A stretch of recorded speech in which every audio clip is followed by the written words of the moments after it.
Sonia Masuro, Resusciative, Willy Smita. Definition of organizational design and structure. According to Garrett, organizational design is basically the activity of using various aspects the right organizational structure so that it is able to control the activities that are necessary in order to achieve the goal. Kesimpulannya adalah desain dan struktur organisasi merupakan kerangka kerja formal yang mencakup pengaturan elemen-elemen dan tugas dalam organisasi untuk memastikan kegiatan-kegiatan yang ada dapat dikendalikan. Design and organizational structure. 1. Detailed explanation of the work. 2. Division of labor. 3. Grouping of work. 4. Coordination. 5. Supervision and reorganization. Factor determining the design of the organizational structure. 1. The strategy that the organizational implement. 2. The technology used to produce the output for different the shape, structure, and organizational.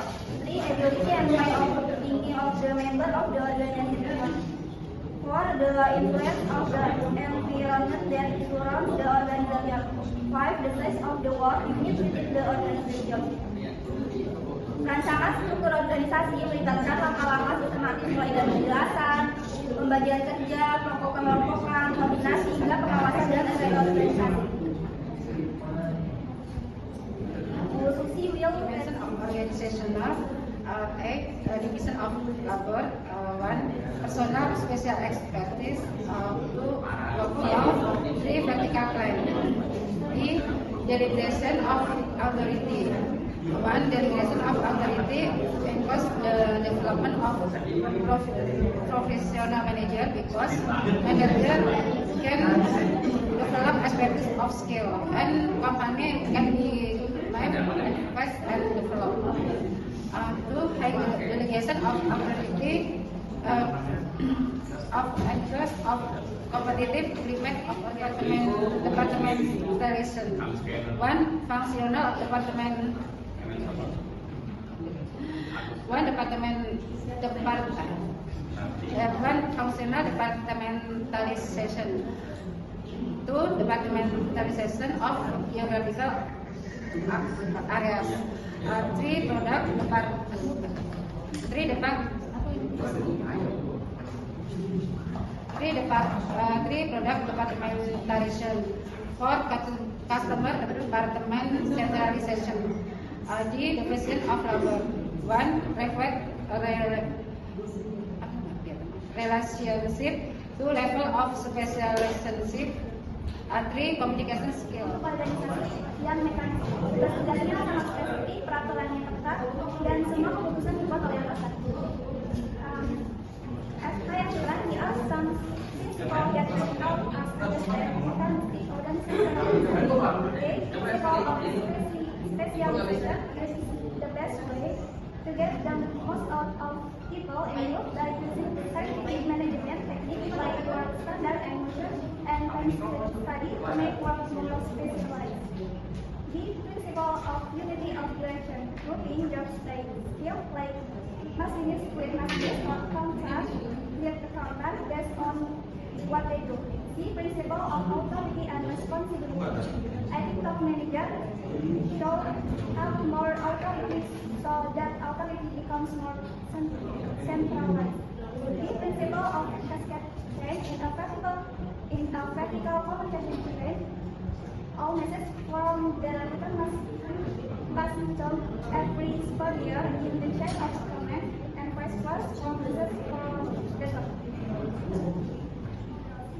Say this model has a lot of similar jobs, fields, and descriptions are made by lower level employees.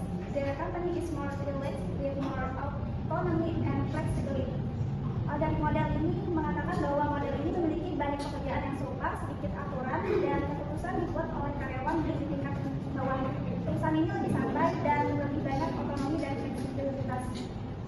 Ciri-cirinya more informal as the focus on defining the company based on product and customer, the more decentralized as the focus and delegating authority and improving work class. The strategy according to this is simple because it doesn't focus on specialization and more and improving justice. They have to modeling together product and function-based design, making it perfect for organizations that are facing the rapid change, uncertainty, and limited resource. For our organizational structure, number 1, functional organization structure. Number 2, product organizational structure. Number 3, geographical structure. Number 4, customer structure. Number 5, organizational structure of mini market. And then government organizational structure.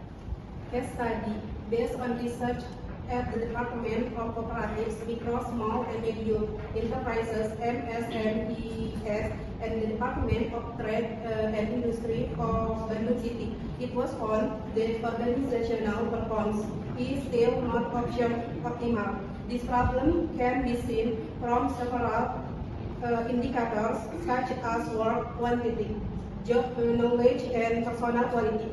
These factors indicate that there are obstacles in implementing organizational design, which have a direct impact on productivity and service to the community. Opinion which emphasize the importance of harmony between organizational strategy, environment, and structure. Dari kelompok 4, mau bertanya, kenapa desain organisasi ini penting untuk perusahaan? Berikut adalah beberapa alasan kenapa desain organisasi itu penting. Yang pertama itu efisiensi dan efektivitas, lalu yang kedua kejelasan peran dan tanggung jawab, yang ketiga fleksibilitas dan adaptasi, yang keempat motivasi dan kepuasan karyawan, lalu yang kelima komunikasi dan kolaborasi. Desain organisasi yang dapat memiliki dampak signifikan terhadap keberhasilan perusahaan untuk mengenalkan kebutuhan dan tujuan perusahaan serta faktor internal dan eksternal. Bagaimana sebuah organisasi dapat menyeimbangkan fleksibilitas struktur matriks dengan kebutuhan untuk menjaga jalur pelaporan yang jelas dan akuntabilitas dalam pengambilan keputusan, terutama dalam situasi dengan proyek multidisiplin yang kompleks. Sebuah organisasi dapat menyeimbangkan fleksibilitas struktur matrik dengan menjaga jalur pelaporan yang jelas dan akuntabilitas dalam pengambilan keputusan melalui beberapa pendekatan strategis. Yang pertama, organisasi perlu mendefinisikan peran dan tanggung jawab secara eksplisit bagi setiap anggota tim, baik dalam dimensi fungsional maupun proyek. Yang kedua, organisasi dapat menerapkan mekanisme komunikasi yang struktur seperti pertemuan rutin lintas fungsi, laporan kemajuan proyek, dan penggunaan teknologi kolaborasi. Yang ketiga, penting bagi organisasi untuk menetapkan proses pengambilan keputusan yang jelas dengan memberikan batas kewenangan kepada setiap pihak dalam dimensi matrik. Organisasi dapat memastikan bahwa keputusan diambil secara cepat tanpa konflik atau duplikasi kewenangan. Yang terakhir, organisasi dapat menanamkan budaya kolaborasi dan akuntabilitas melalui pelatihan dan pengembangan kepemimpinan. Manajer di tingkat fungsional dan proyek harus memahami bagaimana mengelola prioritas yang bersaing secara efektif serta bagaimana bekerja sama untuk mencapai tujuan bersama tanpa mengorbankan fleksibilitas struktur matrik.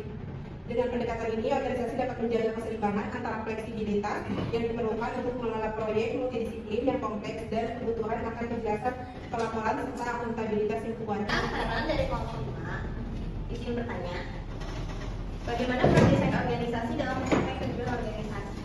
Desain organisasi berperan sangat penting dalam mencapai tujuan organisasi. Dikarenakan kalau misalnya desain organisasi sebagai seperti sebuah bangunan, sama seperti bangunan yang membutuhkan perencanaan yang baik agar bangunan fungsional, organisasi juga memerlukan desain yang tepat agar dapat beroperasi secara efektif dan juga efisien.